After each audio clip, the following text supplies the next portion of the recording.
Hello everybody, and thank you for coming so much. It's the monthly report for May 2014. I'm Kari Ilonummi, your host with NoSpendNewsSource.com, and let's get started, shall we? Well, Secretary of State John Kerry threatens more sanctions against Russia. That's right. The lines are being drawn, the tension is heating up between us, Russia, and China. I was talking about this several years ago as a conspiracy theorist. Now I'm talking about this as being the guy that's been proven right. Russia will pay a big price for the Ukraine crisis, Hillary Clinton warns. That's right. So remember White Bush, Black Bush? I mentioned that Hillary Clinton's a part of the same team. That's right. So even when you vote for a woman or a black man, you're still getting the same results, aren't you? But you're confused. Why is that? It's change you can believe in. But it's still the same direction, or stay in the course, as Bush called it. Some will never learn until it's too late. All right, the Russian Sukhoi Su-24 with the newest jamming complex paralyzed in the Black Sea, the most modern American combat management system called Aegis. That's right. Installed on the destroyer USS Donald Cook. Pavel Zolotarov, the Deputy Director, Institute of the United States and Canada, shares details about this version, which is being actively discussed in the Russian media by bloggers, as you can imagine. Look what they did. So anyway, in a split decision of 5-4 by the Supreme Court, they ruled that the reliance on an anonymous call is reasonable due to the fact that a 911 call features that allow for identifying and tracking callers, quote unquote. And this has to do with what would be a decision on April 24th of this year, in which the Supreme Court issued a ruling that allows police to stop and search a driver based exclusively upon an anonymous tip. That's right. Probable cause, due process, they don't need it no more. A warrant? No. You're innocent until proven guilty? No. You're guilty now until proven innocent. That's what the Patriot Act does. That's what the new National Defense Authorization does under Obama. It just gets deeper and deeper into the mess. How exciting. Now, military suicides are up at a record level. Horrible. And this is something else. The Pentagon is sending about 600 troops to Eastern Europe in response to Russia's incursion into the Ukraine. Rear Admiral John Kirby announced 2 weeks ago. A company-sized contingent of U.S. paratroopers from the 173rd Airborne Brigade will arrive in Latvia, or did arrive last Thursday. The U.S. Embassy there announced a similar number of soldiers, about 150 approximately, are scheduled to land in Poland on Wednesday. Estonia and Latvia will also host American soldiers for joint training missions in coming days. U.S. troops will continue to rotate into the region at least through the end of the year, according to the embassy. Lavrov of Russia says Kyiv issued a, quote, criminal order, unquote, allowing use of weapons against civilians. So at this point in the road, I want to show you a video, what would be by computer genius and one of the followers of mine on Twitter, John McAffee of McAfee Antivirus Software, in which he discussed the new Heartbleed computer virus, and we'll catch you back after this break. Somebody I can get on about this. Who is it? I couldn't think. You know, sometimes the simplest thing you can't click. And then I was driving in my car yesterday at about 5 o'clock, driving home, and it clicked. I got to get John McAfee on, see if he'll come on to tell us what he thinks about Heartbleed. I haven't talked to him. I don't know what he's going to say about Heartbleed. I don't know what his take is. Sir, A, have I made any points that make sense? B, what do you think's going on with Heartbleed? And then tell us about your new free app that I talked to my IT folks. They said, no, it's a great way to protect yourself from things like Heartbleed. John, what do you think? Hey, good to have you with us. So you got the floor. Tell us what you think. Okay, well, the problem with Heartbleed is that approximately 70% of all computers use the OpenSSL encryption technique to encrypt data. Now, the problem with this is OpenSSL is a volunteer organization composed of 4 people. There is no quality control. Now, this is one of the problems with open source code, that American industry is using it and it hasn't been tested properly. I mean, for example, in Microsoft, there are at least 50 to 100 people in quality assurance that do nothing but test the software constantly. There are none in the open source SSL group. They are relying on users to report bugs. This is a terrible technique. 70% of all computers use a program that has had a major flaw for over 2 years. And this flaw allows hackers to get in and read encrypted mail, encrypted communications of all kinds without our knowledge. Now, keep in mind, this has been going on for 2 years and we just now discovered it. I think it's one of the problems with American corporations, that they've become lazy. Rather than building things in the proper way, they rely on open source, which is free, and everybody goes, oh, this is great, this is good stuff. But this is what happens. So 70% of all computers in the world have been compromised by this bug, which is 2 years old. Expanding on that then, what overall, what would you do? Where do you think Heartbleed's going? Will government use it as a power grab?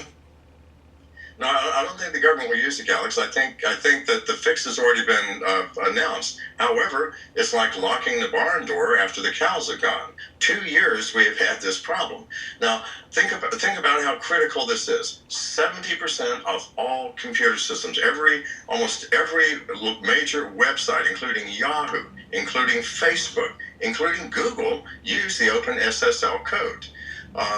So everybody who's been using these systems is now, and it has been, vulnerable for 2 years. Your passwords have probably been taken. Your secret communications have probably been read.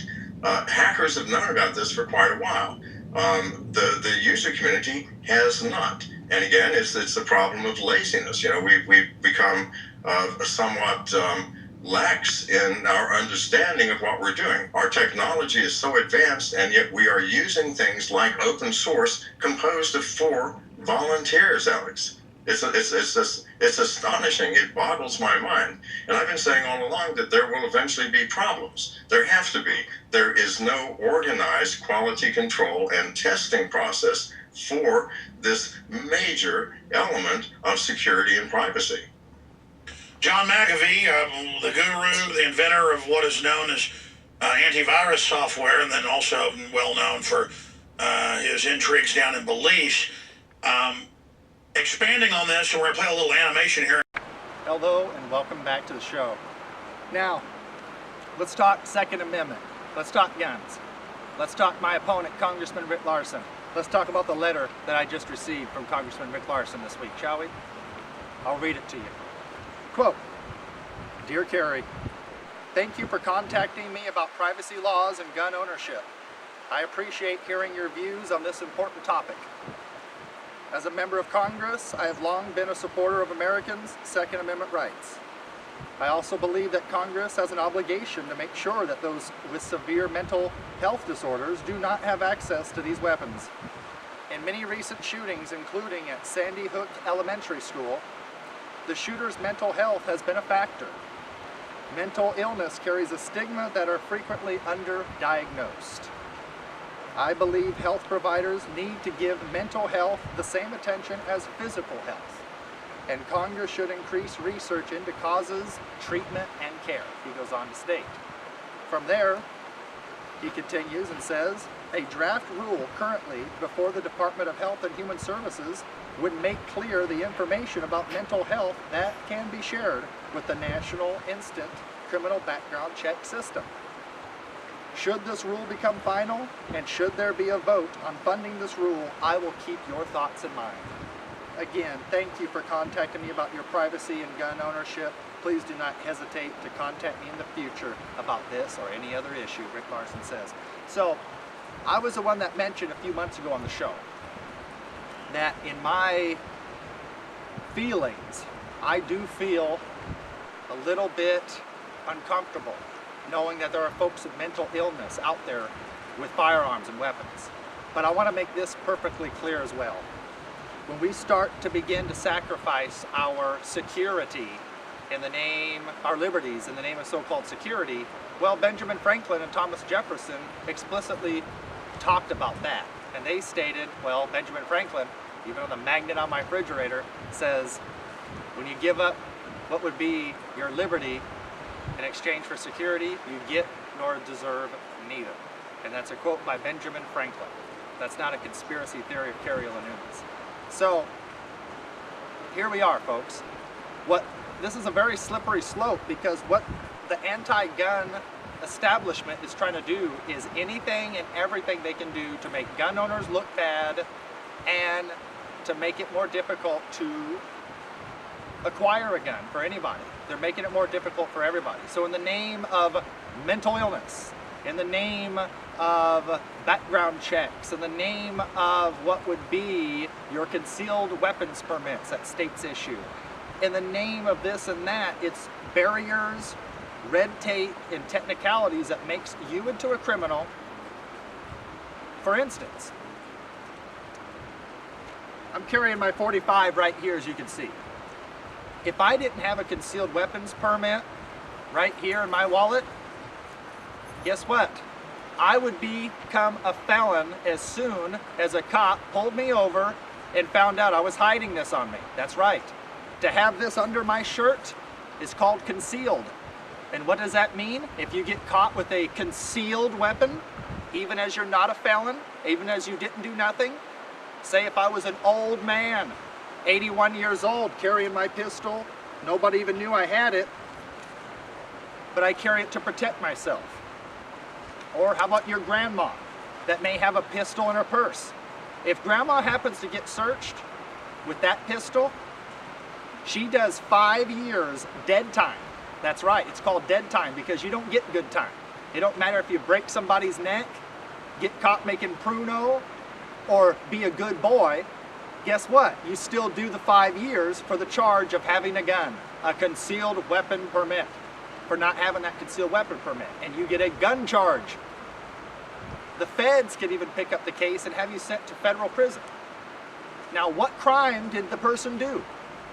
If I didn't have a concealed weapons permit, what crime would I be doing here on the bridge with my pistol?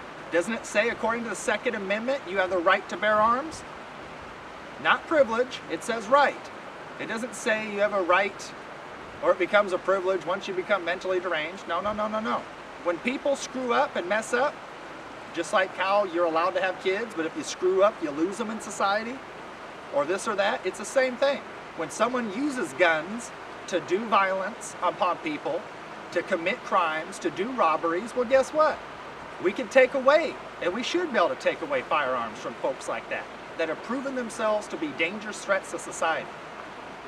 But when we say mental illness, see, we got to be careful when we use that word and phrase mental illness, because if you've ever experienced depression, I'm saying even if your grandma died and you were depressed for 20 minutes or whatever, if you've ever experienced anything, depression, anxiety, you haven't even had to be diagnosed with it. If you've experienced it, then they consider you, according to the new psychological journals, as mentally ill. So this is a slippery slope to where pretty soon it will be, if you have different religious views, if you are different, maybe perhaps if you're anti-gay, they'll consider you mentally ill. If you're Republican, if you're Democrat, if you're independent, that's too far out the box now. Third party, we don't welcome that in America. You must be mentally ill. Watch out for the slippery slope we place ourselves on. So you know what I'm gonna do? I feel more safer with crazies in my town having pistols on them than I do to have everybody to have their pistols taken away when 9 out of 10 people and more, really, statistically, are not using their weapons for crime. If I was using my weapons for crime and I show my pistol everywhere I go, you think I wouldn't have been caught with it by now? Got in trouble and sitting in a prison cell? There you go, but instead I'm here free as a bird. Now, let's talk more Second Amendment here. I've got a newspaper article that I want to discuss. Front page Herald here. Today's local newspaper from Everett, Washington. And it has this man here, which is our county executive, right here, wearing the suit, and he's standing next to the current sheriff. Now, this man here used to be what would be our, John Lovick used to be our sheriff. And now Ty is our sheriff. But anyway, the point is this. It's kind of funny they're both in the same article supporting each other because I get to put them on the same Titanic together as well. Now, and we all know what happens with the Titanic. I gave both of these gentlemen, we'll put it that way, gentlemen, a Christmas card last year. And I told them that I have an AK-47. I sent them a pocket Constitution as well. And I told them that if they want my gun, my AK, come and take it, buddy. That's what I said. Now, one thing about this man that needs to be stated, this African-American gentleman right here, he's a scum. This black man is racist. He supported Obama because he is also a black man. That's right. That is what I call a racist scum. Our county executive of Snohomish County is a racist scum. Now he plans on running, not officially, but there are people behind him that want to see him replace Rick Larsen someday in the Congress. It's not going to happen, buddy. You're making 10 grand a month, and this is as high up the totem pole as you're going to get if people like me and the rest of everybody else has their way. Simple as this. If you're going to get in the way and obstruct justice and obstruct freedom, then people like me are going to team up with other patriots to take your career down and see you go to hell. That's right. And what I mean by that is this. I'm standing for the Constitution, and I don't give a shit if it's the sheriff, the county executive, or whoever. If somebody goes against the constitutional rights of my constituency, I'm going to be there and stand up for them. That's right. I'm not going to be an extremist, fringe, out there element that some of you want to twist me into. But I stand for the Constitution. Most of you folks out there that want to be a politician, you stand back and you wait. You don't get in these new controversial subjects that pop up. You're afraid to drown your career. You're afraid to play risky politics. You don't do what's right. You wait and see which side is the biggest, which side is the winning, and then you go kiss that ass of that side because you want to be in politics. Well, you know how I do politics? The opposite. I don't tell you what you want to hear. I don't care what you want to hear, frankly. I tell you what needs to be said. I tell you what I believe is the honest to God truth. I don't claim to be perfect, but if you've been watching and researching me over the last 7 years, you know my track record is 99% correct. Everything I say pretty much comes on cue, right on the money. And like I said to these people, I made it very clear. I said in the Christmas card, Merry Christmas to this freak of nature called Lovick. Racist bastard. That's right. That's what I call you. And that's what I called you in your Christmas card too, didn't I? Because for you to be black and vote for Obama because he's black too, for you to kiss the ass of Royal Obama because you're a Democrat too, makes you just as much of a scum as him. That's right. Makes you just as much of a scum as him. Now, he's opportunistically using the oh-so mudslide to his advantage as he, oh, so cute, has the 10-year-old little boy from, I believe it's Wisconsin, that has the $5 bill on his letter to help out with the children and oh-so. Now, this is a cute subject and variable that touches the heart. But let's get this straight. This guy don't deserve the cute photo op and whatever. And why they're doing this is to paint him looking good, because now things are starting to rock and roll. About the time he was blessed and brought into office because of the crimes of Raritan is about the same damn time he's going down like the Titanic. Sorry about that break. We had a car come up. So ultimately, without going on a big long spiel on Lovick, the county executive, and their political aspirations to be the next congressman someday, just because right now ethnic minorities and things are very popular, women candidates, young candidates, people are opening up to change and whatnot. But instead of opportunistically using the system to come up, as these other folks are doing, I'm telling what I believe is the truth and doing what's right every step along the way. And I already mentioned, when it comes down to the point and constituents of mine can no longer pay their taxes, if you've been a decent, honest, law-abiding citizen your whole life, you've tried to pay the bills, you've worked, you can't do nothing more than you've already done, and you'd honest to God continue to pay the IRS and do your taxes and be a decent person, then all you could do is what you do. And with folks in Oso and Darrington, as things hit there before other locales, economically speaking, in my county and district, if you cannot pay your taxes, well, I'm not the IRS spokesman, and they're not going to like this, a guy running for Congress and whatnot saying this to you, but I'm going to tell you flat out, don't give up your home. If they come to try to take it, you shoot your way out. I mean that. You use your guns, you stand up for yourself. And I guarantee you, these IRS folks, when they know there's bullets flying past their house ahead, guess what? They're not going to be as eager to take your stuff. They're going to take a step back. They're going to be scared. Guaranteed. I want to talk about the Clive Bundy Ranch. What would be, and I got an interview showing here in a minute. There was a guy named Clive Bundy. The feds, what would be federal law enforcement, came on to what would be lands that he legally has access to for grazing and water rights and things, in which his family has been using since the middle 1800s. That's right. So on a grandfather clause, he's technically in the circumstances to where he can allow his cattle to graze on the county state lands, the federal lands under the circumstances, but they're trying to turn Mr. Bundy into a criminal. So they went against him. They had federal agents with guns bullying people. There was a 16-year-old kid that they went after that they were going to go pick on and hurt, but what would be some of the Bundys came out and kicked the cops' asses, literally. I think it's great. That's right. I love it.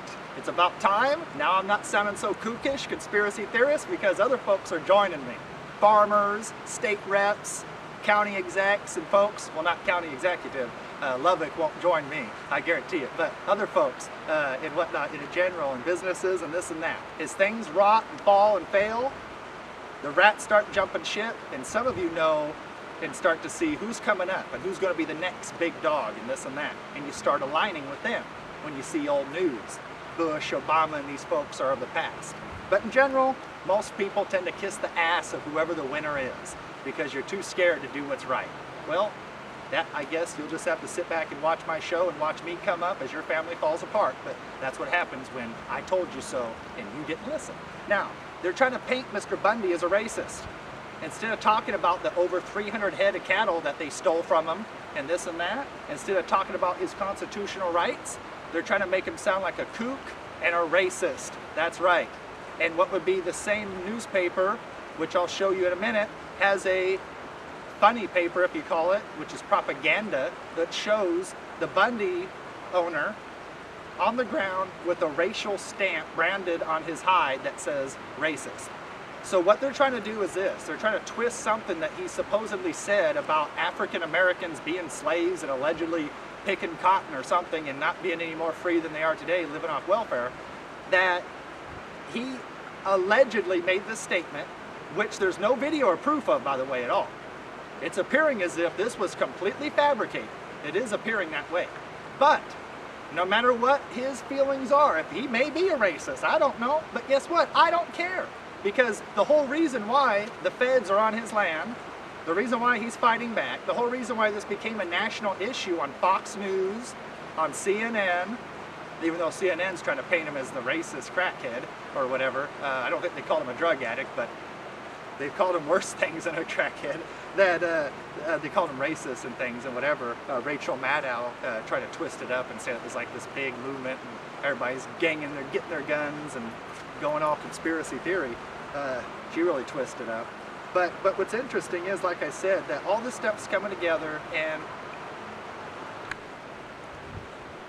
we had an interruption again, sorry about that. So we have a situation where they're trying to twist and turn what would be the narrative of the story, to twist it around and for you not to see the point of the story, for you not to ask or wonder why was the federal government there to begin with, why were they violating his rights, this and that. Instead of looking at the real constitutionality and the legality of the circumstances, all of a sudden, we're not talking about cattle. We're not talking about 51-year-old women getting pistol whipped and beat up by federal aid. No. All of a sudden, we're talking about now how Mr. Bundy's a racist. Now, isn't that interesting? This reminds me of a lot of folks. You see, in the past, a lot of people wanted to label me when I was talking about Bush. They labeled me a left-wing liberal, so they didn't have to listen to me. Then as time went on and Black Bush took office and they saw that I was putting him down, they found out, well, he must not be a left-wing liberal because he's putting down Obama, the Democrat. So they said, Kari must be a right-wing Republican conservative. These folks. You guys entertain me. But anyway, they always try to put you in a box. If you're not left, you gotta be right. Well, to an idiot, that's how you think. Because all you know is left or right. You don't know middle ground. You don't know outside the box. That's okay. That's because those are idiots and I'm not. Well, it sucks to be you. But hey, it's not so bad on my end now. So in the past, they called people like me conspiracy theorists, but they're not calling me that any longer. So they're not calling me the conspiracy theorist now. So what folks are doing is kind of like what they're doing to Bundy. They're trying to twist it around. Is he racist? Is he sexist? Anti-American? Fringe? Conspiracy theorist? Anti-establishment? Anarchist? None of the above. That's right, I'm American. And you notice, and you will notice, that what they're going to do is they're going to try to twist things around to make you think the Constitution's bad. Your forefathers were much more racy and promiscuous than what we thought of, and this and that. They're going to try to make you, they're going to try to demonize freedom, the Constitution, and anybody like me that stands up. So right now, I have to be racist because I'm talking about Obama. What are they going to call me when Hillary Clinton becomes your president? I'll be sexist, they'll call me then. Look, I don't have a problem with a woman president. I don't have a problem with a black man president, or any other man or woman that's United States born and has their heart centered in the Constitution to be your next and our next president. I have no problem. If Hillary Clinton was still going against the Obama administration like she was for the first 2 years, and guess what? I would support her fully for president if she supported Glass-Steagall, national banking, and wasn't making threats to Russia, but trying to collaborate. If that was the case, then I would say Hillary Rodham Clinton needs to be the next president of the United States of America. But she's not that type of a foe. Now, there are decent women, including an African-American woman that's in her 30s running for U.S. Senate out of Texas named Keisha Rogers. This is a decent, stand-up quality woman. She's running as a Democrat, and she's African-American. What can you say about that? Oh, you can't say I'm against Democrats, women, or blacks now, can you? When I'm supporting her. How you like that? There you go. There's a sock in your mouth. Now stuff it. Now, this is where we're at, folks. They're going to try to make you turn against freedom, make you think that anybody who questions, bitches, complains, speaks out against the status quo, is crazy, has problems, can't win. Well, I'm going to tell you this, folks. If you don't stand up and start fighting now for something, you won't have nothing left very shortly to even bother fighting for. It's going to get that bad. People don't know this, but sit there, laugh at me, and we'll see where things go. And now, by the way, most people aren't laughing or scoffing now. Most people at this point in the road are trying to avoid the conversation. Why is that? Because they know deep inside their soul that I am right. Most people even knew this in 2012 when they voted for Obama again. They realized that Barack Obama is not the change you can believe in. Now it is, just like I said years ago it would be. Quote, white Bush, black Bush, we would continue to stay the course toward economic despair, destruction of our sovereignty, and toward global wars overseas. Was I wrong about that? Was I wrong about that, County Executive Lovick? Was I wrong about that, Sheriff Ty? Was I wrong about that, any other county, city, state workers that I provided a letter to and Christmas card to? Or folks that have heard me speak over the years? Am I wrong?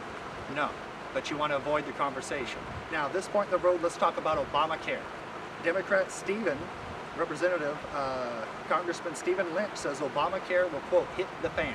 And he goes on to state that Representative Lynch says that the worst is yet to come with Obamacare, when the various provisos that Obama has delayed by decree finally kick in, and such things as the, quote, Cadillac tax on plans that are above, that are allowed under the Affordable Care Act take effect, the situation is going to, quote, hit the fan.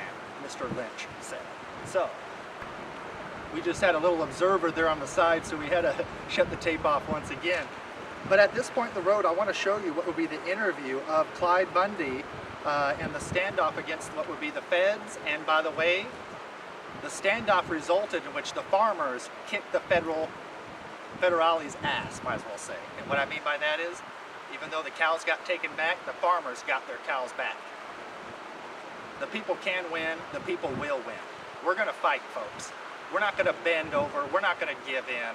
If people wanna stick with Obama, if you wanna stick with Bush, Obama, and Clinton, then you know what you can do? You can sink on the Titanic, and I will use you to prove my point and build the career off of that's gonna be good for everybody else in society that wants a real congressman and that wants somebody to run and do something for them, which is Glass-Steagall, national banking, get this damn debt crisis taken care of and get America back to work and moving forward again, which is what you want.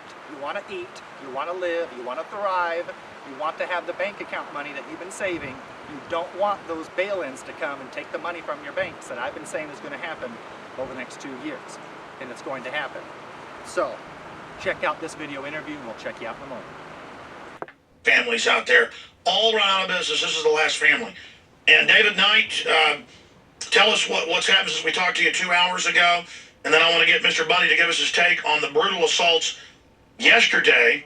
But even after that, the feds had to back off because their tasers weren't working. So one of them ran over and body slammed basically a woman from behind.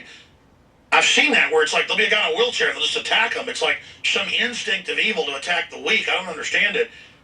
So give us any updates of what's unfolded. You're there at the Bundy Ranch house. That I know there's snipers across the street and surveillance cameras. David Knight reporting from Nevada. That's right, Alex. We're here at the Bundy Ranch, and I have Mr. Clive Bundy next to me. He is the man right now the federal government is set out to destroy, but they will come for you next if you don't stand for your rights. And he and a lot of other people have gathered here to support him in his struggle with the federal government. I don't want to ask him what he's heard, if anything positive from any state or congressional figures. Have you heard anything positive from anybody that supports you? Yes, I did hear from the governor of Nevada. He made a stand, it's been a couple of days ago now, but he did say that he asked the federal government to take down the First Amendment area signs. Now, these First Amendment signs are like 50 by 50 foot pig pens that the United States has allowed us to get inside of these pig pens and exercise our First Amendment rights. Now, our governor did do that much for us. Well, I still saw one of them as we were coming in, and as we were driving down Interstate 15, there was one area, it was so small, and they had like an electronic sign said media only here, and it was in the middle of nowhere. There was absolutely nothing that you could see anywhere about anything there. Yeah, you know, the media, I mean, what about the rest of our First Amendment rights? You know, we've got to go down the road and get in this pig pen before we can exercise it, but I'm thankful we can at least exercise our rights. Now, there are going to be some politicians that are going to show up at about 5 o'clock this afternoon, our time here in Pacific time, and we don't really know what they're going to say, whether they're going to be in support of you or they're just going to try to calm the crowd down. What do you think? Well, I'm sure they're going to be supportive of me, and then when they go to the other side, they'll bring support over there also. That's what a politician is. That's right. That's right. Give us some idea of, have you heard anything from the lady who was attacked from behind by the people? One of your son got tasered 3 times, and some other people got tasered last night. Have you heard anything about her? Is she okay? Well, I know that, you know, she was the smallest person there, probably maybe the oldest also, and definitely the weakest. She just got through with throat cancer for 3 years now, and here they come up behind her and pick her up and throw her on the ground. They could have picked on some of these bigger ones, but you know. But that's kind of the predator instinct, isn't it? The pack of wolves, they usually single out the weakest and smallest of the. Yes, and you know, they don't start from the head, they start from the back end when they start eating, and that's exactly what these people have done. Give us an idea, because we've had a lot of people that have criticized you and said, well, he's grazing on government land. Talk about the grazing rights and the water rights and the fact that we have property rights that we register in counties for our homes. Yeah, the first thing we need to make clear is who owns this land, and that's really not clear. You know, we have a federal judge that says the United States owns this land, we have the United States Constitution says Nevada owns this land. So this is where I'm at. But let's talk about my grazing fee. Who am I supposed to pay my grazing fee to? Constitutional sovereignty of Nevada that owns this land? That's who I pay my grazing fee to. But no, the one I get the grazing fee bill from is the United States government. I don't recognize them having any jurisdiction or authority over this land, and I do not have a contract with the United States government. We were just speaking to a county commissioner from Utah, and he was talking about the fact that they're seeing the same things there. And the confusion is that you're not even working with one federal agency. You've got the BLM that says one thing, then you got Fish and Wildlife that says something else, so they don't even give you the same story from the feds.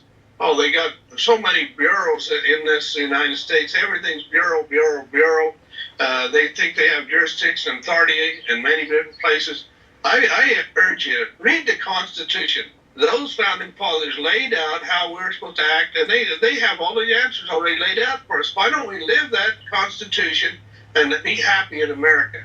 That's right. We have the 10th Amendment says that they don't specifically have these powers. They don't enumerate it in the Constitution. It's not there, so we haven't said anything about that.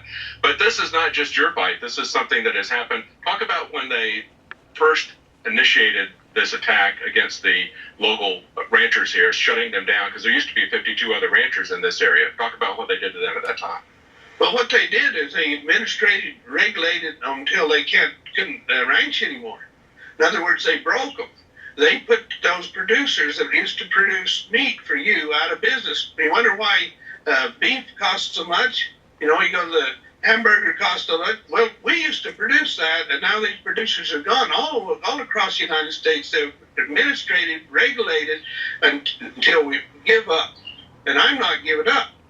I've seen some information. Of course, there's a lot of developers that are allowed to build in this area as long as they pay the government off for the desert tortoise or whatever, give them $1 million fund so they can put them into an area where they then later kill them. They've euthanized about 1,400 of them, I believe. But there's also, isn't there a massive project that they're trying to put together about solar power in this area somewhere?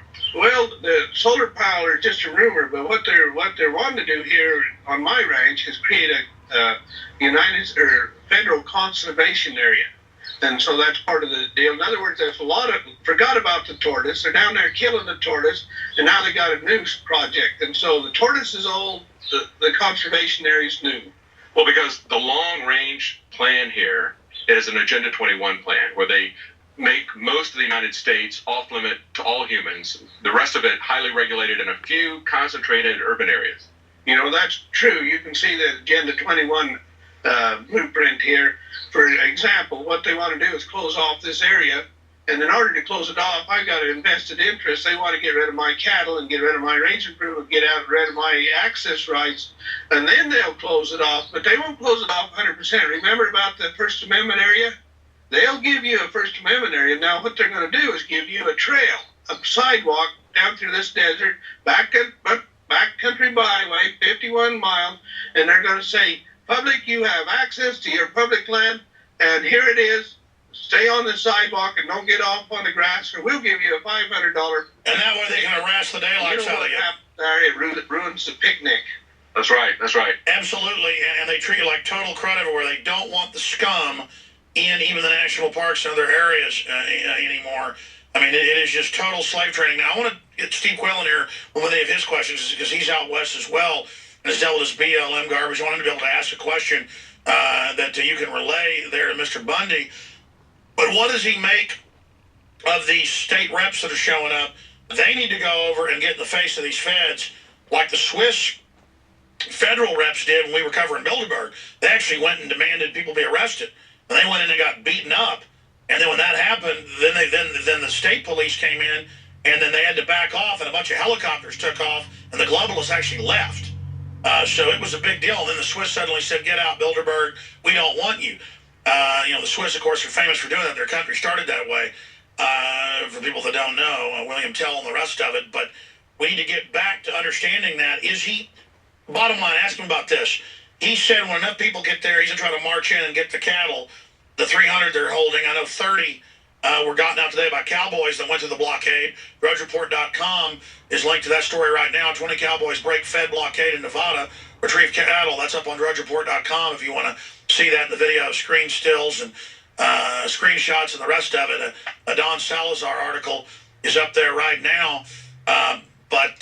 So bring that up to him and bring up what the flashpoint could be here, because he's saying he'll do whatever he has to not be, have his grazing rights stolen by these pirates. Okay.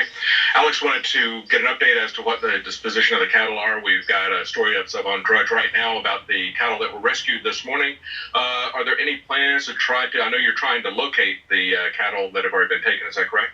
Yes, the 300 headed cattle that have been taken off my ranch, we're not totally sure where they're at. They could be in the compound, but they could also be in Colorado. It would seem strange that we could lose 300 headed cattle, but we have right now lost 300 headed cattle, and we got airplanes in the air. We got people out looking, sheriffs across the country. We will find these cattle, and we'll hunt every one of them down if they're gone. And that's something new, that you've got somebody helping you with an airplane spotting to try to find where they've stored the cattle in this area if they're here. Yes, that's new this morning. Okay. And that is an example where the American people decide we're not going to wait for law enforcement and people in government to do what needs to happen. There comes a point when the American people have to step to the plate and do what we have to do.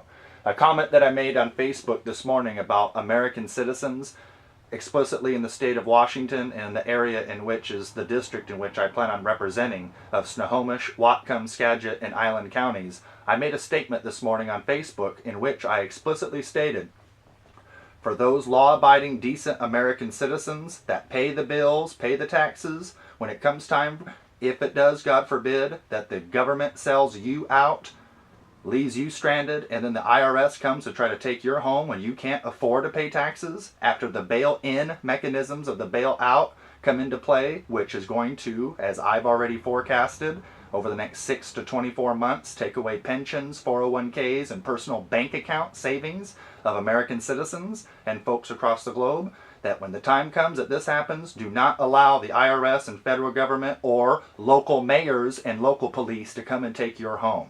Use guns, stand up for yourself, stand up. I'm going to do whatever it takes to protect my ass and assets. And if anybody comes, I'm going to treat them like a thug, like any other thug that forces their way into my home, and I'm calling upon the American people to do the same thing.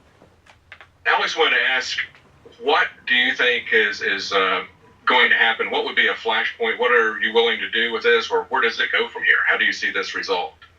Well, I think I know what I'm going to do. I'm going to do whatever it takes.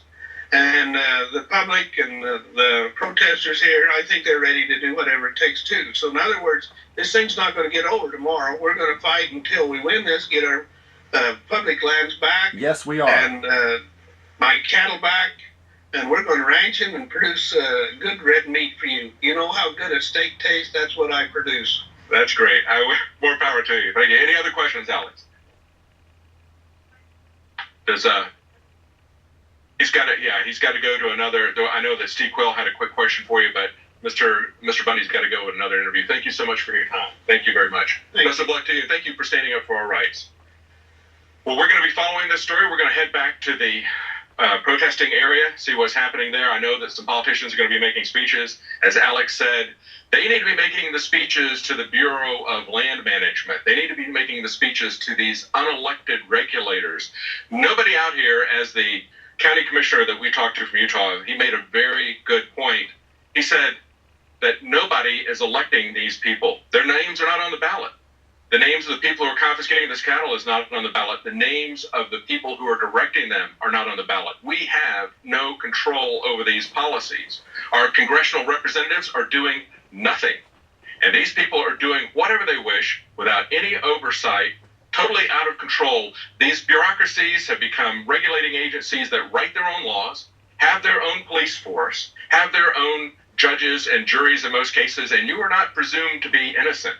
You're presumed to be guilty, and you have to prove your innocence. If you've ever dealt with the IRS, you know this. If you've ever dealt with any of these agencies, the EPA, look at the fellow in Wyoming who's facing $75,000 a day fines because he built a pond that's not interrupting any waterway on his own property, and the EPA demanded that he remove Sure, that. they have a name. It's called serfdom, arresting people for gardens, arresting people for their own off-the-grid power when it's even legal, giant fines. I mean, it is just predatory.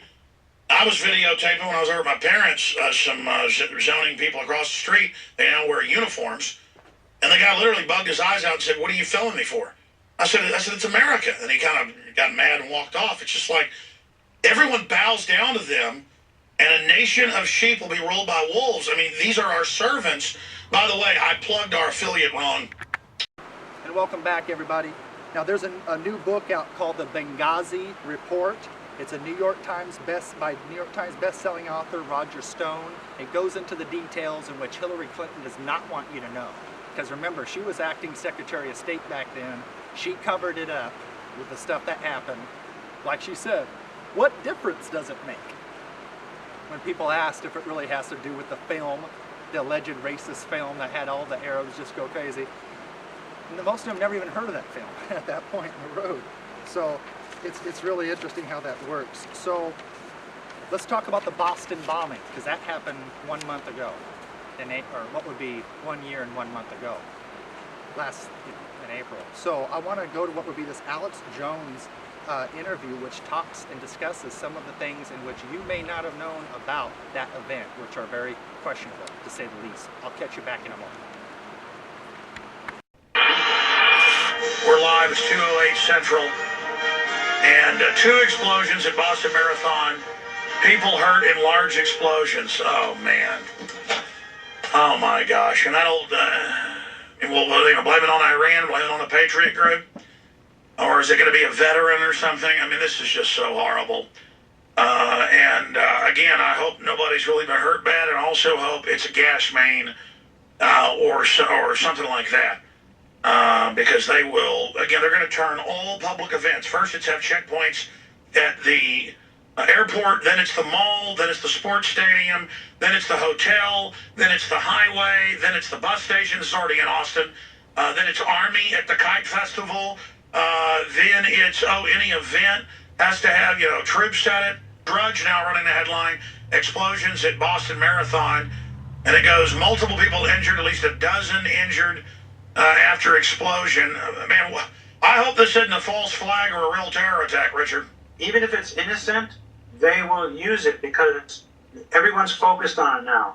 And people can be controlled when they're all on the same emotion at the same time. The government's been studying this since, World War I. Let's fade this up. There's a whole process underway right now, but the reality of the situation is it is almost impossible to protect an event, especially one that is over a protracted space as a marathon is. And, I hate to say it, but these are the times that we live in. Richard, that's what they're saying on CNN. So they're already basically saying it's a terror attack. Oh, my goodness.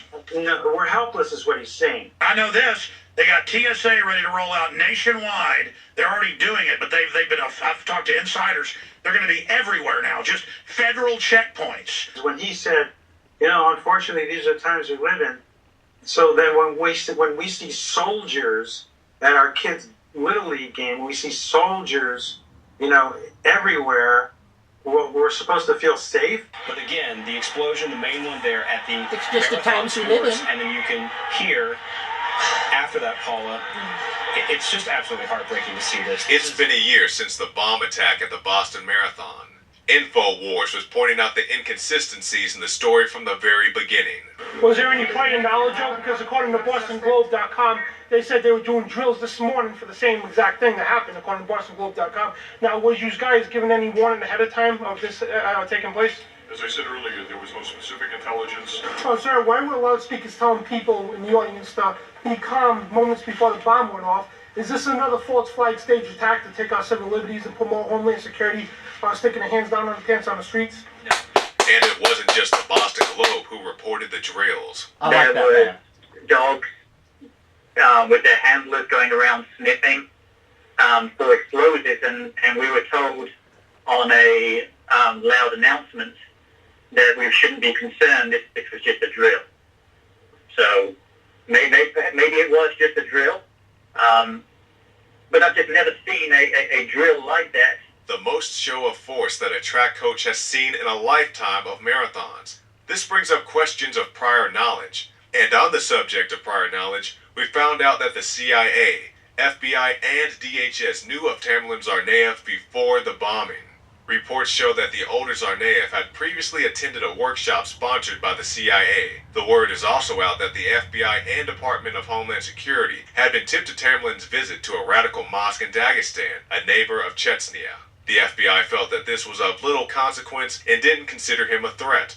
Also, the suspect's uncle Ruslan, who quickly distanced himself from his nephews, worked for USAID. As the article points out, the U.S. Agency for International Development is an agency used by the U.S. government to operate humanitarian NGOs instrumental in running color revolutions in former Soviet states.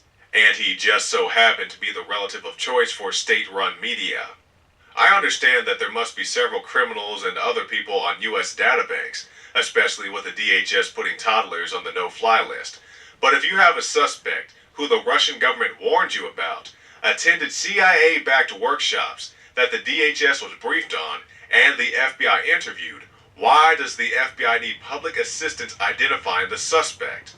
Not to mention how the feds reportedly called the Tsarnaev brothers after the bombing and before any other incidents. Somebody out there knows these individuals as friends, neighbors, co-workers, or family members of the suspects.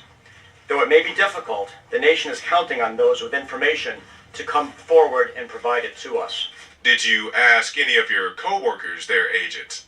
Aside from stonewalling InfoWars reporter Dan Badandi, goons got in his face for dare asking real questions. Are both suspects seen planting these devices at the finish line of the Boston Marathon? No.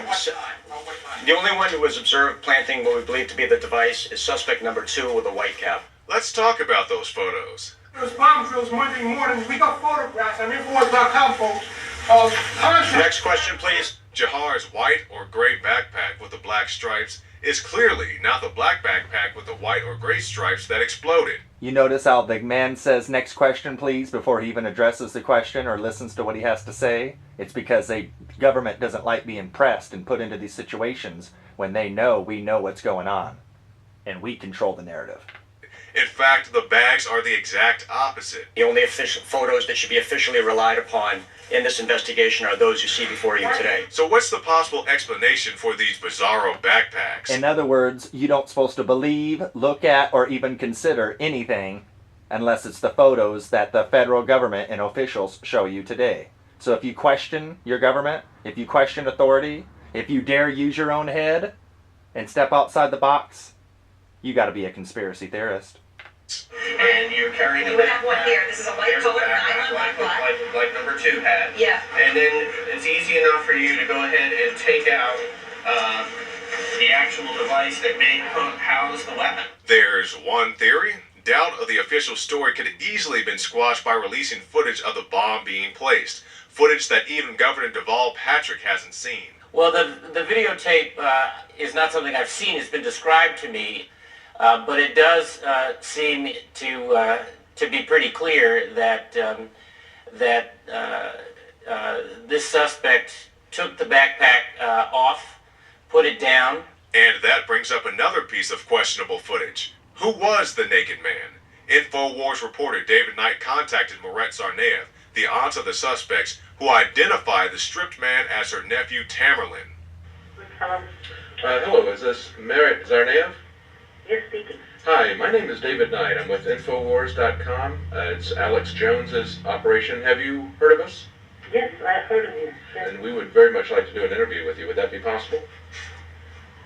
Since I have seen the material that you presented for the public before about these bombings, even before the names of our boys were put out there, I was following you, from the very beginning.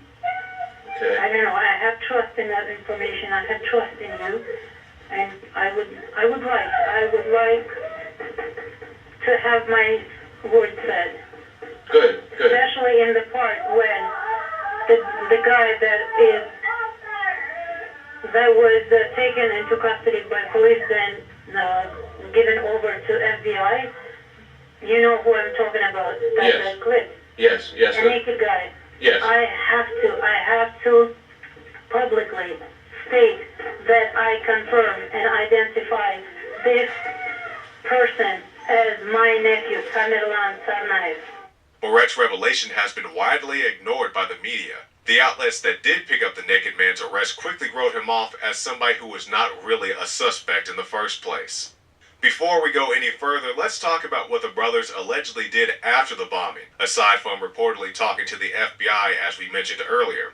The story goes that the two had a seemingly normal life. Jahar went back to school, but after being named suspects, the brothers went on the run and allegedly killed an MIT officer to get his gun, thus the story goes. To date, there is no DNA evidence or public photographic evidence that the brothers actually killed the officer in his patrol car. And just like with the placing of the bomb, the authorities want you to believe in footage that they refuse to show you. So where did this story come from? It's a theory that the brothers wanted a gun and targeted someone who would have one. But whoever killed Officer Collier didn't bother to take his weapon. Now let me be very clear, this is in no way to tarnish the image of the slain officer. All due respect to him and his family. I'm simply pointing out how hearsay surrounding his death is now considered gospel. But what about the carjacking victim? Didn't the brothers confess to him? Well, there are conflicting narratives concerning that too. Briefly, the carjacking victim known as Danny reported a movie-like escape from the Tsarnaev brothers. But before he got away, Danny says Tamerlan confessed to killing the MIT officer as well as a role in the bombing. Contrast that with an earlier interview where Danny says Tamerlan mentioned the bombing but said nothing of the MIT shooting. Draw your own conclusion there. Oh, and the 7-Eleven robbery that took place, that wasn't the Tsarnaev brothers. When the government and the shadow government has been gearing up to roll out and be our savior, and they stand to gain from it, it's obvious. I mean, whoever the suspect is, the government will appropriate it and create a narrative. And 90% of it probably, I'm just guessing, will be a fabrication to shape our thought of police and military and safety, and they're licking their chops. They're now saying, were there right-wing or patriot meetings in the area? Uh-oh. Oh, man. And that's CNN doing that? Oh. Wolf Blitzer, we are in trouble. Oh, man. I bet they even dragged me into it with my 1776 line.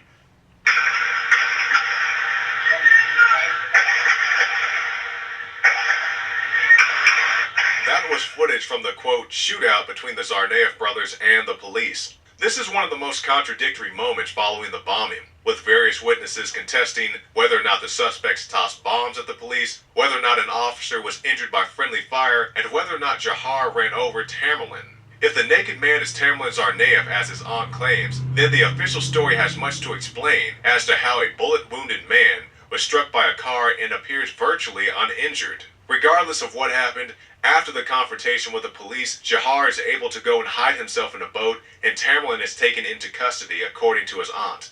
The police state rolled into Watertown with a vengeance, intimidating media, forcing people out of their homes at gunpoint. Door-to-door armed searches without warrant. Police don't need warrants if property owners welcome them into their homes. Families thrown out of their homes at gunpoint to be searched without probable cause. No guns were pointed at any families. Let's watch that clip again, covered by footage of what actually happened. Door-to-door armed searches without warrant. Police don't need warrants if property owners welcome them into their homes. Families thrown out of their homes at gunpoint to be searched without probable cause. No guns were pointed at any families. But as you saw with your own eyes, people were forced out of their homes and had guns pointed at them. In the end, it was a homeowner who called the police to report suspicious activity in his boat. Police responded, fired multiple rounds into the boat, and I'm sure were shocked when Jahar was able to climb out of the boat under his own power. He is bloodied, but but doesn't yet seem to have the wound in his mouth that would be reported later. If he indeed shot himself through the mouth, I doubt he'd be this mobile, and it's a pretty safe bet that he'd be suffering much heavier blood loss. Jahar is currently in custody awaiting trial. His brother Tamerlan is now deceased. But even with one suspect dead and another in jail, the story didn't end there. An acquaintance of Tamerlan was killed during an FBI interrogation. The FBI story changed multiple times as to how their agent felt his life was in danger. Whether it was Todashev's martial arts skills or a potential weapon in his hands, the FBI agent shot Todashev execution style, according to Todashev's father. InfoWars talked to Todashev's widow about the killing. That night I was actually in Atlanta, Georgia. I was about 7 hours away from there. I was at work when it happened. And this is not what exactly he said. He felt strange about it. He said this is not the first interview that was coming over, and they told him that's going to be his last interview. The agents from Boston, they come in to speak with him, and he said, guys, I'm just tired of coming to your office. If you want to speak with me, you can come to my house. And he said that if anything happens to me, just say don't be quiet. Just say what happened to me if anything happens. He wasn't scared. If he would, he probably would not even speak with them in the first place. But since he even invited him to our home, that means he wasn't scared of them. And they have interviewed him. He would not respond his cell phone or anything. And they have his friend waiting him outside, but suddenly they let him go after 4 hours. And some of the agents were still with Ibrahim. And as right now, they've been pulling so many statements that he was armed and he was unarmed, and that he was his body was a weapon since he's an MMA fighter. But he just had his knee surgery back in March. He wasn't able to move pretty quick, pretty fast, or do anything. And after all that happened, when we was able to enter the house, he had 7 shots. One was in the back of the head, and it has nothing to do with him start attacking them as they said. They come in with the knife, with the blade, with the broom, with the swords. I think they came with the 5 different statements. For those who don't know, it's important you say that. They've now admitted that he didn't have a weapon, didn't attack them. So as the runners take to the streets once again, let us not forget all of the lies, half-truths, disinformation, and teleprompter reading that has hindered justice for all of the victims of April 15th, 2013. You can find more reports at Infowars.com. Alex Jones may sound crazy, but still has 300 million YouTube, he had 300 million people that have watched him on YouTube, and that sort of fringe, arch-conservative, deeply, I think, racist strain is being tapped into at crazy profit by people in the media. Well, it is, and I think... And what was said that would make you think that Alex Jones is racist at all? Little do you know, Jakari Jackson, the one that was doing the voice for Alex Jones, which works for Alex Jones and is a InfoWars news reporter, is an African American. So, as they're getting ready to tell you from a black man how racist those white guys are, it was a black man that was telling you this information behind the scenes. There we go. Hello there, and welcome back once again. Now, Michael Ruppert died, which was an investigative journalist and former LA police officer. Michael Ruppert allegedly, according to friends of his, suffered from depression, and they say that he committed suicide. It's a sad event, nonetheless. Mr. Ruppert was someone who had a wealth of information and knowledge as an investigative news journalist and former LA police officer, as mentioned. He did a lot to expose the 9/11 truth movement and what was going on there, and was some of the first elements of investigative journalism and stuff that I started reading and getting into back and whatnot. So back in my late teens. So really exciting. I remember when the video came out, the DVD special that had Mr. Ruppert along with other forensic and folks that discussed questionable details of 9/11, such as why Building 7 went down. That wasn't even hit by any buildings or debris. That's questionable, and yet all 3 of these buildings went down in the same fashion, which is very, very interesting. So President Obama visited Oso lately for what would be the 1-month anniversary of the tragic event that happened with the mudslide here in Oso, Washington. So, while many people were expecting me to come out and fully protest his visit and make an ass out of myself, I didn't give you the satisfaction for those folks of what they expected me to do. Simple as that. And I know I can give Obama a lot more hell through my videos and stuff I'm putting out there than I can on the front line anyway, directly. I mean, if I go toe-to-toe with Obama on that sense, he's going to win. He's got the Secret Service, he's got the government, simply put. So I'm not dumb enough to go there. I'll kick Obama's butt, but I'll do it with facts and with the truth through my website and political stuff I do, through teaching the world. I'll get you to turn against Obama with facts, and that is how I'll sink Obama.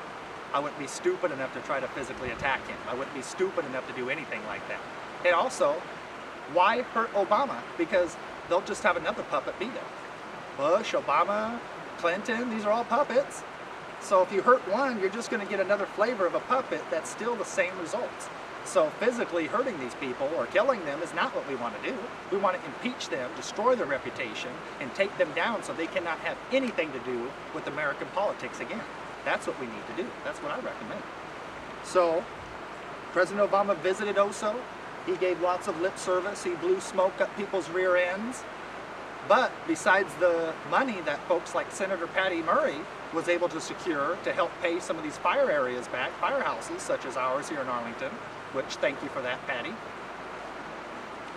that what did Obama do for you besides say he cared and this and that? He just blew smoke up your butt, a bunch of empty promises, broken dreams, and that's it. You're not going to get no new homes or cars or boats for what you lost, just like I said a month ago on the show.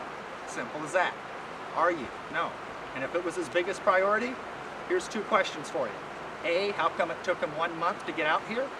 And B, how come he was already stopping by on his way through, or on his way, should I say, to Japan for what would be dinner to have with the Prime Minister? So he just stopped by here on his way through town, basically. He didn't go out of his way, folks. So just about the time you thought the president put his whole schedule on hold and came to Oso for you is about the time you realize he wasn't here for you. He was here for Obama. He was here for a photo op. He was here to make it look good with our governor and senators and people that are beginning to put pressure on him and get tired too, because the people are putting pressure on them. That's how it works. People are putting pressure on Senator Patty Murray, the new Governor Ainsley, this and that, and they're putting that pressure on Obama. And they're saying, hey, we're liberal Democrats, we supported you, now we need you to support us. And so they forced him into coming by on his way through. But it wasn't nothing special. Obama's nothing special at all. I went and saw Volbeat, Seven Dust, and even Snoop Dogg over the last few weeks. Very entertaining. Like to hit a little bit of live concerts, as you know, and whatnot. And now, you know, we're at the last bit of the show, folks. When we need to simmer down, think about where life's going, think about what we need for the future. A lot of times I tell the nature of the problem, and people get caught in that. They say that I'm doom and gloom, I'm negative, I'm pessimistic. I'm not. I'm only focusing on the problem because people are sticking with the Titanic problem. You're still sticking with Obama. You're still sticking with the problem. I want to focus on the solution. I've been trying to do this for years. I started out with the beautiful image of Glass-Steagall years ago, 2006. People didn't listen to that. So I had to start showing, if you don't do this, this is what will happen. This is what will happen economically. This will be the next step. If you go here, this will fall apart. If the economy falls apart there, it'll cause war with Russia and China. So I, step by step, show the nature of the problem and the solution as well. And what you do as the American people, living in the republic that we do, is up to you. So if you stay the course, you're going to get the same results. You stick with the same old, and you expect something different, well, that's the definition of insanity, isn't it? Trying the same old thing and thinking you're going to get something new, that's not going to happen. So this is what needs to be discussed. Glass-Steagall is the answer. National Bank and getting back to the Constitution as Alexander Hamilton and our forefathers understood once upon a time. That is the solution. So what would be, Nomi Prinz had a guest article placed in our Seattle Times newspaper. In the past, Seattle Times was always against me. Seattle Times always was for Obama. always made bailouts look good, always made them look like a charm. Now Seattle Times is making me look good by saying the importance of Glass-Steagall Act. So we're going to show you these videos, what would be of Senator Elizabeth Warren discussing what would be the Glass-Steagall Act and whatnot. And I just want to say thank you so very much, ladies and gentlemen, for sticking with me, for your support, for caring about America in the future. I put people down, but I know there are folks out there that really care as well. I know some of you do care about your nation. You do care about your family. You do care about your kids and the future of humanity. I know not everybody is with Obama. I know many of you are scared and you're in a rock and a hard space. You don't know which way to go. But let me tell you, you've got to do what's right, you got to fight, and you got to try now, folks, because the longer you let the enemy gain money and power, the more powerful they get, and the less we have to fight back. So please remember that. God bless you. I love you all. I'm running as an independent against Rick Larsen because I don't care about being in the government and making that money. I care about helping and teaching you. And that's the reason why I tell you the truth, not what you want to hear. God bless you. See you next month in what would be June. This is the May monthly report for nospendnewssource.com. You have a wonderful day now.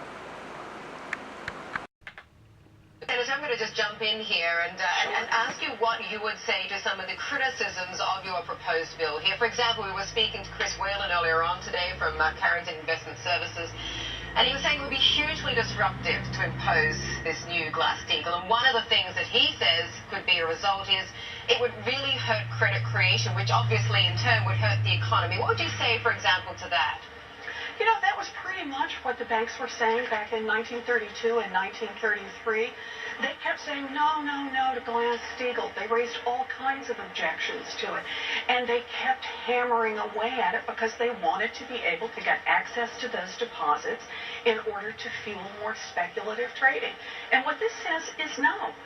We can't do that. If you're going to have FDIC insurance, you're going to have savings accounts and checking accounts. They really do have to be walled off.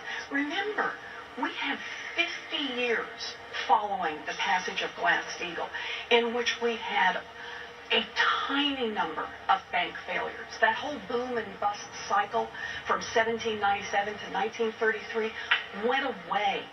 And in that period of time, we built a strong, robust middle class. What happened is we started chipping away, and part of the chipping away at that was to say, load up the banks with more and more risk, get them more integrated, and let them get bigger and bigger. And when that happened, we were in the position of having to bail them out when they got into big financial trouble. Senator, I will push back, though, on the relative security that you're portraying Glass-Steagall to have given us, because Continental Illinois in the early 80s was the seventh largest bank in America. It failed, almost set off basically another major banking crisis. Shouldn't we just tell the American consumer that no matter what we do, there will be bank boom and bust cycles, no matter what the laws and regulations? You can't protect everything. No, that is just wrong. Why? Look at the history. I have looked at history. We're filled with booms and busts from the Dutch tulip crisis to now. From 1797 to 1933, the American banking system crashed about every 15 years. In 1933, we put good reforms in place for which Glass-Steagall was the centerpiece. And from 1933 to the early 1980s, that's a 50-year period, we didn't have any of that. None. We kept the system steady and secure. And it was only as we started deregulating, you start hitting the S&L crisis, and what did we do? We deregulated some more. And then you had long-term capital management at the end of the 90s, and what did we do as a country? This country continued to deregulate more. And then we hit the big crash in 2008.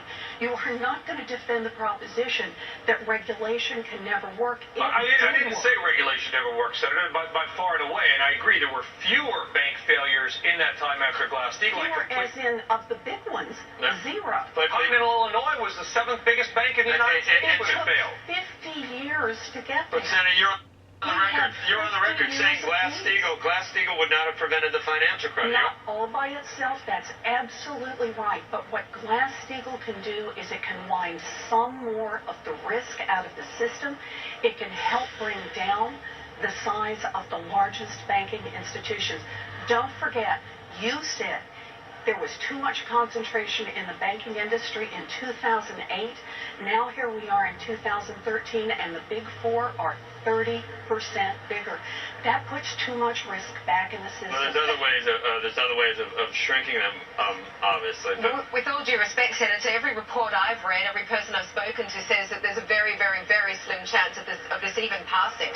Well, let me put it this way. If you don't... And that is the establishment's way of getting folks like us to not even try and fight to begin with.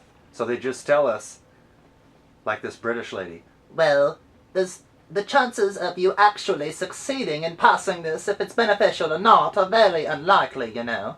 So if they can't debate you with facts and get the senator to look foolish, then they'll just say, well, even if you're right, what's the chance you'll actually win?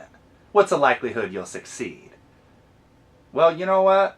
When the establishment has to ask questions like that, that shows what kind of a dinosaur idiot media we have. They're not there for the established truth. They're there bending over and giving it like a whore to the highest price that's willing to pay. And that's what most of the mainstream media does.